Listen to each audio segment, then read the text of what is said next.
in Sparta, there's another guy called Brasidas, and he is one of my favorite characters in the entire war. One of my favorite people, I guess, because he is one of the Spartan generals who, when the Spartans are kind of stuck in a lot of indecision and a lot of like, should we go? But then we risk, going out, and it's like we don't want to really go out and whatever. Brasidas is like takes none of this.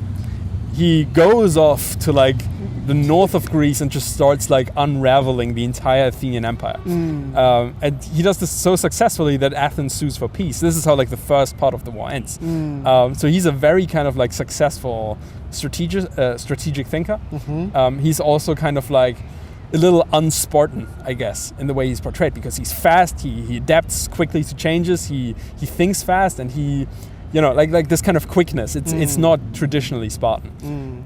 So he's one of the key figures, and he's very important. A question I had before you go on. What's some of the things these key figures teach you about the role of people in war? That's a really good question, because like there's so much debate, right, about like especially Pericles, the guy who led Athens for the first 2 years of the war, because you have like these 18th century scholars, like people in the 18th century who read like Thucydides and think, Pericles is great. Yeah. This guy is the best. Yeah. He's so smart, so cool. He loves the Athenian Empire. He loves expanding the empire. Yeah. And you can see kind of like in history, obviously, that some of these people, they are of their time. Like if you're living in the high time of the British Empire, you're going to think, this guy is awesome. He's everything what we strive to be. He's just like me, for real. He's just like me.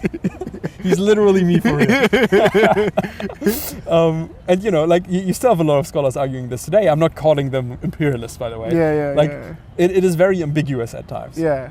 Because like Pericles, he is very smart. He is very, like he has good strategy, good advice, and he's a really good speaker. And also like, whenever he makes speeches, I don't know if you read that in one of the speeches, but like he makes like these huge ideological points. He talks about who we are as a people. He reminds me a little bit of Obama, if you want to think about it. Like, if you listen to some of Obama's speeches, it's like so, it really takes you on a journey, and he kind of like develops and is well eloquent and everything. Exactly. Yeah, exactly. 100%. And like, he makes you feel like, your identity as an Athenian or American, respectively, is special somehow. And Pericles does that a lot as well. So like there is greatness in him. However, he is one of the guys who advocates most passionately for the war. He's one of the guys who implements a lot of these policies, like the Megarian decree, where they push economic sanctions on Megara. So he plays a key role in escalating this war, in leading the road up to war. And, Athens itself suffers a lot of bad consequences still while he's in charge for this kind of warmongering, I would call it. And like one of the even more interesting parts about this is that, Athenians at the time, they fall victim, after Pericles is gone, to a lot of demagogues. Cleon, one of them, Alcibiades, arguably another one of them. People who are kind of like fooling them a little bit. People who argue for something that might not be really in their best interest, but they kind of like go along with it anyways.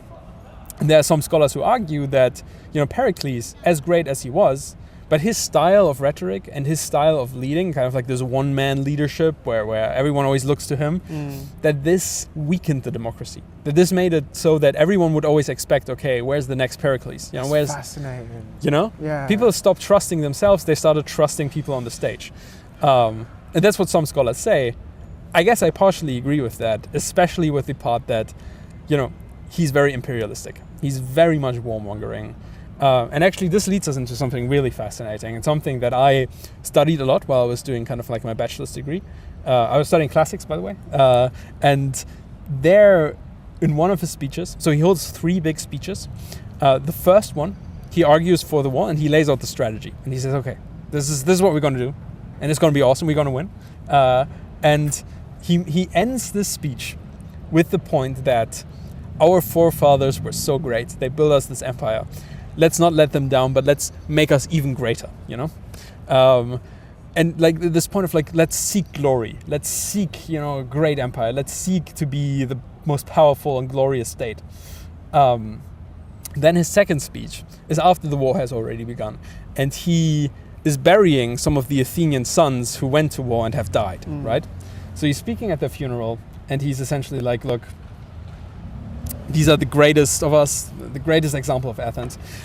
He holds this massive speech about like why Athens is great and why this war is really just, Athens fighting for what is right in the world, and it is so fascinating because, in my opinion, a lot of the things he said there are pretty much immediately afterwards or even before that already disproven, right? So for one of the points he makes in this speech, like this great speech about being Athenian, what he says is, okay, we are great because we have the best friends in the world in our allies. We have the best friends and we are the best friends to them. He says something about like reciprocity, how like, our allies, we don't take from them. We only like, we give back, and we're so nice to them, we give them protection, whatever. What he doesn't mention, of course, is that for one, Athens doesn't let their allies leave their allyship. There was this great example of Naxos wanting to leave, I guess, and Athens invaded them and beat them down and said, you can't leave our allyship because this is now an empire. Also, Athens makes them pay a tribute to Athens. So what usually will happen is that Athens will tell you that, you can't have a navy, instead you pay us for protection. And our navy gets bigger and you won't have a navy, but you have to pay us. So that's how Athens maintains a massive stream of revenue flowing into the city. So his point about like being such a great friends to his allies is really already untrue. And about like reciprocity, because no, really you're only taking from them. Exactly. You're taking their, like, first of all, you're taking their independence. Second of all, you're taking their money. So that's already kind of like hypocrisy, in my opinion. Then you come to him talking about like, what does he say? Wait, I lost my train of thought This is the third one. So he's had the first two about, first obviously we're going to the war, we're a great nation. Right. Then he obviously has to bury some people, but he still says, actually, we're still a great nation. Yeah. The third one, what does he say in the third one? Actually, wait, it gets even better. Go on. At the end of the second speech, he's like, Athenians were great because like we're such good neighbors, We take care of our own, we don't judge, we like, we would never leave someone alone. And pretty much immediately afterwards, like a massive plague breaks out in Athens. And essentially what happens is like a bunch of people die in the streets alone and abandoned. Like Thucydides points this out, that like Athenians abandon each other. They run away from each other. I mean, obviously it makes sense, it's a plague. But at the same time, if you compare this with what immediately before that Pericles said about like, we don't abandon each other, we don't run away from each other, like that fact is such a... It's hypocrisy almost. It is hypocrisy, right? And it's like, a lot of the things he says, even though they're nice sounding and nice things, it's like, yeah, but you're not exactly behaving the way, you want to be behaving. Now his third speech, his final speech, it's after the plague has broken out, and people are super pissed because they're like, you told us this was a good idea. You told us nothing can happen to us as long as we are in our own walls. Now we're all bunched in together, it's crowded, and a plague breaks out. It's the worst place and time for a plague to break out because no one can hide. A bunch of people are homeless as well because they had to abandon their homes. And essentially the plague spreads like a wildfire.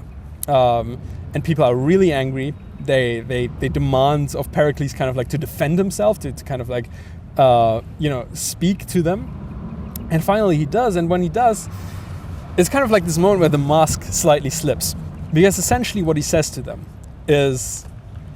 well, I mean, first of all, he kind of gaslights them. He's like, this was your idea. Like, he was like, this is, you voted for this, so don't come to me and lay this at my feet, like, he's like properly kind of like shirking responsibility, which is funny. But then he's also like, okay, you wanna stop the war, you wanna like, give up, whatever, you can't. And why can't you? Because like for the past, 30 or so years, we've been oppressing our allies. We've been, we had our boots on their necks. And if you now abandon this, they will come after you. Yeah, exactly. you took their money, they're going to come after us. And it's this moment where like, the thing he said before about being such a great friend, such a great ally with all the other states around him, it's completely untrue. And he kind of admits it there. That's fascinating. Yeah. That is so fascinating. I think it shows you a lot about how people are. I think these leaders, even in this war, Yeah. they will say what the leaders saying over when everyone's on the up, when there's like support. Yeah. But as soon as the support goes, Yeah. they turn around and the people. I think that's so fascinating too about that point too, because it just shows us how people should really be looking at the political leaders. Because if this is happening hundreds of years ago, we're looking now, there's nothing really much changed. I think that's the fascinating thing. Every time you're speaking, I'm kind of making connections even without thinking about it. It was like people currently right now I'm having actually the curious, same rhetoric. was there anything in particular, like anything you thought of about like current events that kind of like made that connection? I mean, even from the start. I mean, so obviously from just what you spoke about with the three kind of speeches, it kind of sounds like every world leader right now, every world leader that's talking about it's that conversation about we are justified and we are in the right and we should be doing this, and they speak of it from a point of they are at the head of the nation. But like the people will agree with them because the people are now at war. But like what if it flips? And we haven't seen that other flip, whereas now they're in dire need. Maybe so you could say maybe with Ukraine maybe or Russia. We've not seen that. But if there is that, will they turn around and now be like, you guys voted me in? You guys are like, I think it's also fascinating too, because the more I learn about war, the more I understand how these great leaders and how their power acts in war. Like they will take power onto themselves. It's kind of a way for them to gain more power, because now your life is at risk. You want to give me that power. I think that's what that speech by Pericles kind of trying to get them to do. It's like, yes, give me the power, because right now we're a nation at all, and they did. And I think when it goes wrong, when people kind of wake up, look behind the curtain and they go, wait, what have we done? And then he can turn around and be like, what have you done? that kind of dialogue. And I think that's so fascinating. It is. Though I have to say, I would say Pericles is a little more honest than most of the leader we have today, at least in that last speech. Because I don't think, like when things go awry, especially, I mean, here in the UK, look, I don't want to name names. I don't want to there's no way any politician is speaking like that. But like, I mean, like he at least admits in the end, like, look, bruh, like, what can I tell you? We're stuck here. We have to like see it through now. Like as much as I like think he is kind of like an imperialist, a warmonger, as much as I think he kind of misled a lot of Athenians, I do respect him a tiny bit for like facing the crowd and saying, hey, like, you know what? I'm gonna be an asshole, but this is what it is. It is what it is. This is the situation. This is the situation. Okay, talk to me about Cocaea's civil war. Corcyra's civil war. Sorry. I think I'm fascinated about this because it was an internal struggle that actually led to the collapse of the whole kind of civilization or country, I guess. But I think it's so fascinating because there was just dual ideological beliefs, and I think I see the similarities of that with kind of like America and also us. What was that kind of battle about, and how did it lead to its own destruction?